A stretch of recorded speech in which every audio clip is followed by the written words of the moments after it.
Sejam bem-vindos ao canal falando sobre. Hoje vamos falar sobre sinais de inflamação, mais especificamente sobre a cascata de inflamação, tá certo? Então, quais são os sinais de inflamação, né? Quando ocorre o processo inflamatório, começa a aparecer os sinais, que é o sinal de calor, rubor, edema, dor e perda da função, tá bom? Mas para a gente entender esses sinais de inflamação, é interessante a gente saber também o que é a cascata de inflamação, tá? A inflamação ou resposta inflamatória pode ser caracterizada como uma cascata complexa, certo, de eventos fisiológicos, os quais promovem proteção aos tecidos e órgãos do nosso corpo, tá bom? Então, o que é que acontece, né? Quando existe um processo inflamatório, né, é o nosso corpo tentando manter a homeostasia. O que é isso, né? É um processo fisiológico que tem como objetivo manter o sangue em estado fluido dentro dos vasos sanguíneos, né, sem que haja hemorragia ou trombose, né? Então, manter a homeostase seria manter o sangue lá dentro dos vasos sanguíneos e assim, às vezes, ocorre o processo de inflamação porque há alguma lesão, tá bom? A gente vai ver isso um pouquinho mais pra frente. Então, a cascata atua restringindo os danos locais da agressão e esse mecanismo múltiplice é necessário para a nossa sobrevivência, tá bom? A resposta, né, inflamatória ela é desencadeada por micro-organismos e tecidos danificados. Ela não serve somente a cascata de inflamação para eliminar esses agentes lesivos, como os micro-organismos, né? Mas também ela estimula os processos de reparo, tá bom? E neste processo ocorre também os mediadores pré e pró-inflamatórios, né, que são originados do exudato e do infiltrado celular, vão agir durante a inflamação. Que mediadores pré e pró-inflamatórios seria esse, né? Um dos exemplos seria a interleucina, certo? Seria um dos fatores.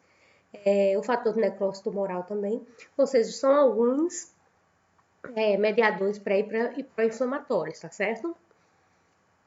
Aí o que acontece, né, durante a inflamação? Esses agentes possuem uma grande importância terapêutica. Eles podem ser inibidos ou estimulados, permitindo com isso o controle dos sinais e sintomas do processo infeccioso. Ou seja, quando há um processo infeccioso, né, então lá, esses fatores inflamatórios, como a citocina, o fator necrófilo tumoral, a interleucina, ela indica que está tendo inflamação naquele local. Então, as células de defesa vão ir para aquele local justamente para ajudar no processo de cicatrização, tá bom? Como já foi falado anteriormente, são sinais da inflamação, calor, rubor, inchaço, dor e a perda de função. Então, o que seria o processo inflamatório, né? O processo inflamatório, né, ele faz parte do sistema imune contra uma série de mecanismos, tentando assim evitar o aparecimento de doenças, né? Entre esses processos, né, está inserida a inflamação. Tá bom? A inflamação é um desses processos. Né? Ela é desencadeada pela COX-2, né, que promove a vasodilatação e o aumento da permeabilidade tecidual através dos eicosaninoides, tá certo? São moléculas derivadas do ácido araquidônico, tá bom? Então, as alterações presentes englobam os sinais cardeais, que são aqueles sinais que a gente já falou, tá bom? E aí também dela deriva-se eventos vasculares, como a vasodilatação. Os eventos celulares, como a migração leucocitária, ou seja, a migração das células de defesa, né, dos leucócitos, para o local da inflamação, tá bom? Então, a gente vai falar agora um pouquinho sobre a homeostasia primária, secundária e a fibrinólise, tá bom? Aqui é mais ou menos uma imagem do nosso fluxo sanguíneo, né? Tem aqui a gente vê as células vermelhas e células brancas, né? Os eritrócitos e os leucócitos, tá bom? Dentro aqui do vaso sanguíneo, tá bom? Então, o que ocorre? Primeiro fator que ocorre é a homeostasia primária, né? Ocorre primeiro a homeostasia primária, depois a secundária, para poder ocorrer a fibrinólise, tá bom? Então, no processo de homeostasia primária, que seria esse processo inicial da coagulação, ele é desencadeado o quê? Pela lesão vascular. Ele consiste na formação do tampão homeostático, agregação plaquetária. Porém, esse é um primeiro tampão, ele não é tão, vamos dizer,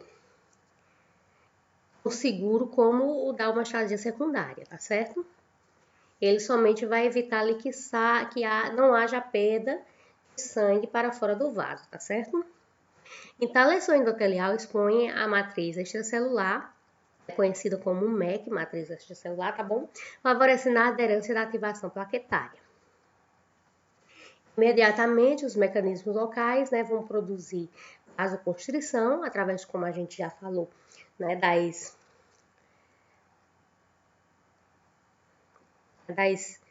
citocina, da interleucina, do fator necrótico tumoral, né, que são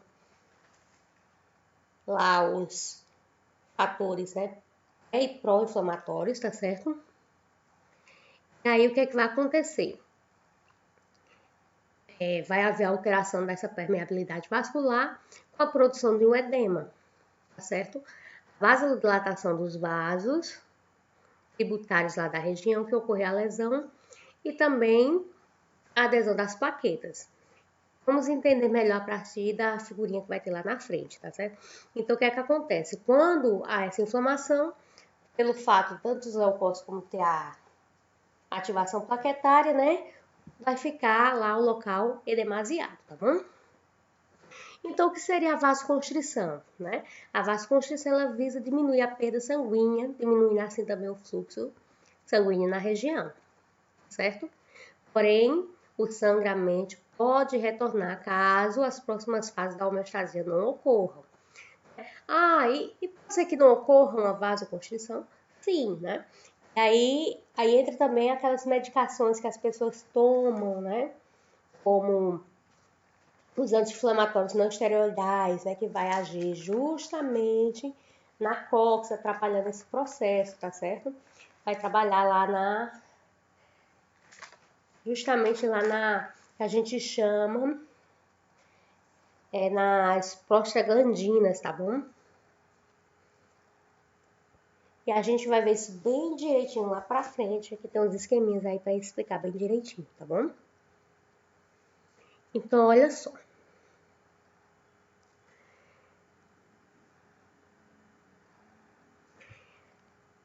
O que acontece? O endotélio, né? Ele vai ser de extrema importância nesse processo. Por quê? Porque ele é quem age no controle de vários aspectos da homeostasia. Inicialmente pela capacidade de secretar substâncias, como a prostaciclina, tá certo? Que é um potente vasodilatador com atividade antiagregante plaquetária, tá certo? Então, a remoção do endotélio por qualquer mecanismo vai expor, tá certo, o sangue ao contato com o colágeno na região subendotelial. O que isso promove, né? Isso vai promover a adesão de plaquetas na presença do fator de Van Willebrand. Tá certo? Que fator é esse? É um fator de coagulação, tá bom? Então, quando isso ocorre, as plaquetas tornam-se ativadas e liberam o conteúdo dos grânulos citoplasmáticos, entre outras substâncias. Esses grânulos contêm adenosina desfosfato, né? ADP, ou seja, desfosfato de adenosina. Certo? Não é ATP, é ADP, tá bom? Ou seja, somente 2 fosfatos, tá bom? Então, ele é o quê? Ele é responsável pela ativação de outras plaquetas e pelo também a modificação da fórmula. Uma vez que o tampão ele vai ali com a nova fórmula, né? A parte que foi lesada. Além da ADP, esses grãos também vão conter serotonina e tromboxane, tá certo? Tromboxane é o A2 ou TXA2, tá certo? Essas plaquetas ativadas vão se agregar umas às outras, formando um tampão, o que fornecerá a superfície adequada do processo de coagulação do sangue, produzindo um coágulo resistente, assim impedindo que o sangue saia do vaso, tá bom? Então, olha cá, aqui é a homeostasia primária, que ocorre. Aqui é o vaso, então o que é que acontece? Há uma lesão a esse vaso, uma lesão a esse endotélio. Então, o que é que acontece? Os vasos está aqui, o vaso sanguíneo, então o sangue que está aqui dentro, ele vai sair aqui, ó, por essa lesão, certo? Assim, o que é que acontece? Não vai ter a homeostase. Então, para que ocorra a homeostase, o corpo, através, certo? O que a gente chama lá dos fatores pré e pró-inflamatório, vai chamar células de defesa para vir para cá, certo? Essas células de defesa, de certa forma, vão ativar a vasoconstrição. Aí vai começar a ver com a vasoconstrição essa adesão aqui, ó, plaquetária, né, segundo o fator de Hildebrand, certo? Vai ter uma alteração da forma, porque a pele aqui, quando ela é lesada, ela não fica da mesma forma, né? Por isso que às vezes aparecem as cicatrizes, né? Vai ter a liberação dos grânulos como a ADP e a TXA2, como a gente falou, ao recrutamento, né? E essa agregação aqui vai formar um tampão homeostático, para evitar que o sangue saia, vaza assim, mantendo a homeostase. Então, para resumir, a gente pode dizer que a homeostase primária, né? Existe uma lesão endotelial, uma lesão vascular, tá certo? Ela vai aumentar a permeabilidade vascular, vai ocorrer o edema, que é o tamponamento natural, que é esse tamponamento aqui, tá certo? Aumento da agregação plaquetária, porque para que haja o tampão, tem que ter o aumento da agregação plaquetária, assim aparecendo o coágulo, tá bom? E aí a gente vai para a homeostasia secundária, o processo de coagulação. Né? Nesta fase, o início do tampão plaquetário ele é consolidado, ou seja, aquele tampão que estava bem fraquinho, que qualquer coisa ele poderia se rasgar de novo, então ele tem que ser o quê? Reforçado, tá bom? E essa consolidação ocorre na homeostasia secundária. A coagulação sanguínea consiste na conversão de uma proteína solúvel chamada plasma, tá certo? Essa proteína plasmática é o fibrinogênio, tá bom? E aí, o que é o fibrinogênio? Ele é um polímero insolúvel, né? Certo? A fibrina por ação da enzima da trombina, tá bom? Então, o que é que acontece? O fator tecidual, existe a expressão do complexo fosfolipídico, tá certo? A geração de trombinas. A trombina vai fazer o quê? Vai transformar a polimeridinação da fibrina, transformando em fibrinogênio e criando o tampão aqui plaquetário, tá certo? O fator tecidual, esse tampão plaquetário, ele vai ser bem mais forte do que lá o tampão de coagulação, tá certo?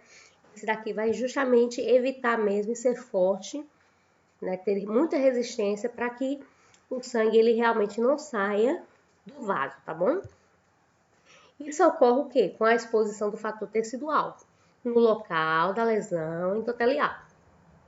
Esse fator tecidual também é chamado de fator 3 ou de tromboplastina. A proteína procoagulante que atua em conjunto com o fator 2, que é a trombina, tá bom? Que é o principal, a trombina é o principal ativador da cascata de coagulação. Ou seja, sem trombina, não há cascata de coagulação, tá bom? Então, vamos lá. Qual o modelo da cascata? A cascata também, de coagulação, ela se divide em duas formas. Na forma intrínseca, na qual segue os componentes que estão presentes no sangue, e a extrínseca, na qual é necessária a presença da proteína de membrana celular subendotelial, que é o fator tecidual F5, tá bom? Então, como é que ocorre a coagulação pela via intrínseca? Né? A coagulação pela via intrínseca é desencadeada quando o fator 12, que é chamado de pecalecrina, é ativado pelo contato com alguma superfície carregada negativamente, colágeno ou endotoxina, tá bom? E aí o fator 12 estão envolvidos no processo de fator 11, que é o cininogênio, os quais necessitam do HMWK. O que é HMWK? É o cininogênio elevado peso molecular, tá bom? Então, para efetuar a absorção, a superfície que está ligando ali ao fator, tá certo? 12A. Então, esse fator, que é o 9A, é o fator também 7º-A, associa-se à superfície do fosfolipídio, lembrando que todas as células têm fosfolipídio, né, que seria ali a membrana das células, através de uma ponte de cálcio, estimulando a conversão do fator 10 para o fator 10A. Então, todo esse processo ele vai agir de acordo com as fontes de cálcio, tá bom? Já na coagulação da via extrínseca, tá certo? Ela é desencadeada quando os tecidos lesados, tá certo? Vão liberar o fator tecidual, que é a tromboplastina tecidual, que forma um complexo no fator 7, mediado também por íons de cálcio. O cálcio ele é muito importante, certo? Na coagulação. Então, este complexo age sobre o fator 10, estimulando a conversão em 10A. A partir desse ponto, as duas vias encontram um caminho comum e ocorre a conversão de trombina em trombina, que por sua vez estimula a transformação do fibrinogênio em fibrina, tá bom? Então, a trombina cliva o fibrinogênio circulante e fibrina insolúvel, formando uma rede de fibrina, induzindo o recrutamento da ativação de mais plaquetas, formando assim o tampão permanente, ou seja, o tampão sólido. Então, o tromboxano, ele vai agir sobre a tromboplastina, que vai agir sobre a protrombina, que vai agir sobre a trombina, que vai agir sobre o fibrinogênio, que vai gerar fibrina, tá bom?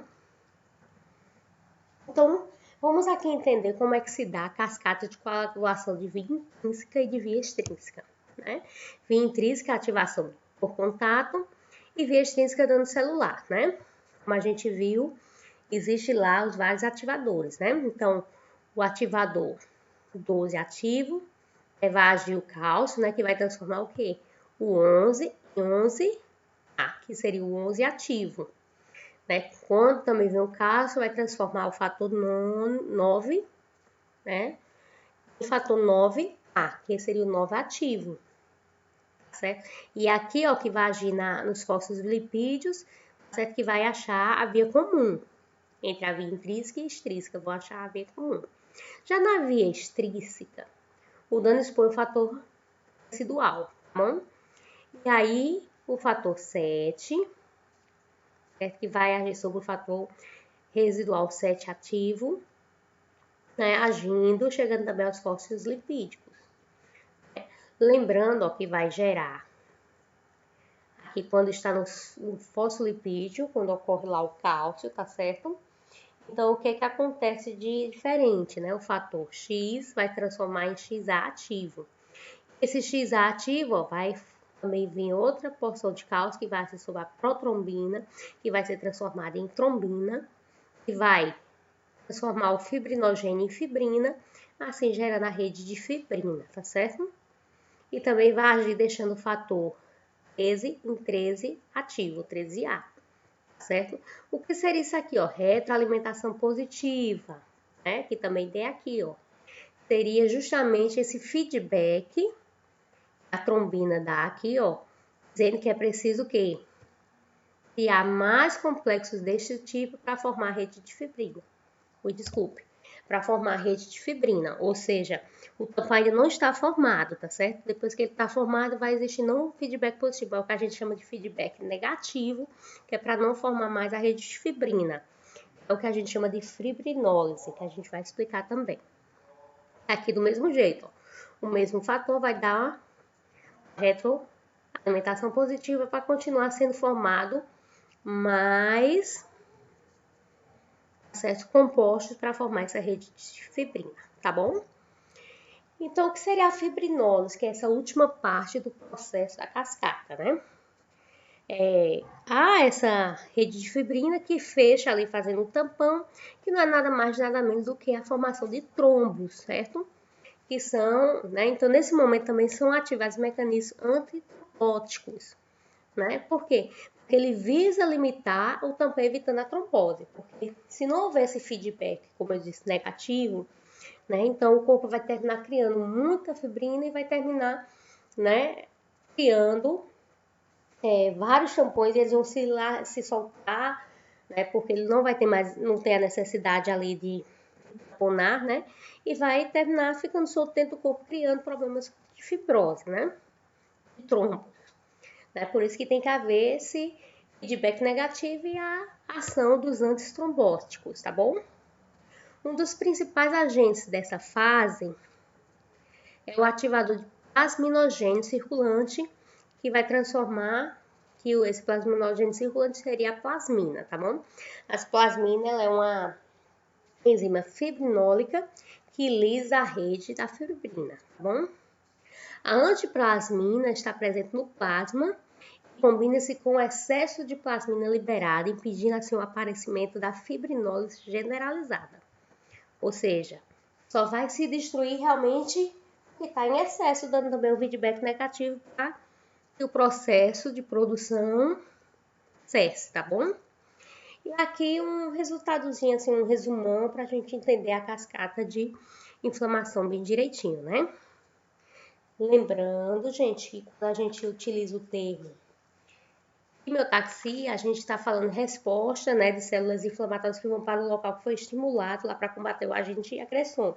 Então, quando vocês verem lá no livro, né, houve o processo de quimiotaxia, ou seja, são aquelas proteínas pró-inflamatórias, né, que a gente falou lá, que vai sinalizar para as células inflamatórias e para o local estimulado combater o agente agressor. Essas células seriam as células de defesa, tá certo? Então, como é que ocorre a cascata de inflamação? No primeiro momento vai ter um estímulo. Esse estímulo pode ser uma lesão celular, um estímulo químico, físico ou mecânico, tá certo? Pode ser uso de algum medicamento, um machucão, um arranhão. Pode ser algo que não teve nada físico, mas foi mecânico, tá bem? E aí vai ter a lesão. Nesse caso aqui, ó, a lesão na mão e dos dedos, tá certo? Com essa lesão, o que acontece? A membrana celular fosfolipídica, ela, queira ou não, ela vai ser, né, lesada, tá bom? E é nessa fosfolipase aqui que ocorreu, né, o estímulo lesivo, tá certo? E esse estímulo lesivo que vai converter os fosfolipídios, que é justamente isso aqui, ó, em ácido araquidônico, tá bom? É justamente nessa fosfolipase aqui, A2, que vai ser o local de ação das AINES. O que é AINES? Né? Anti-inflamatórios esteroidais, tá bom? Aqui são os anti-inflamatórios esteroidais, eles agem na fosfolipase. Lembrando, e os anti-inflamatórios não esteroidais, eles vão agir nas COX, que é as cooxigenases, tá bom? E aí, o que acontece com o ácido araquidônico? Voltando. O ácido araquidônico, ele vai formar o que a gente chama da COX e da LOX, ou seja, a cooxigenase e a lipoxigenase. A lipoxigenase, ela vai formar os leucotrienos, né? Vai agir lá na quimiotaxia. E a LOX também, ela vai agir nas inflamações ligadas aos processos alérgicos. Porque a gente também tem processos inflamatórios a partir da alergia, né? Da adesão ali de algum agente, micro-organismo, queira ou não, adentrou no nosso corpo, no nosso organismo, tá bom? Já a ciclooxigenase, a COX, vai transformar o ácido araquidônico em mediadores inflamatórios. Tá certo? Que mediadores inflamatórios são esses? É a prostaciclina, as prostaglandinas e os tromboxanos. Tá certo? Então, existe COX-1, COX-2, tá bem? A COX-1 é constitutiva, né? Ela tá lá na proteção gástrica. Enquanto a COX-2 ela é induzida, ela é inflamatória, tá bom?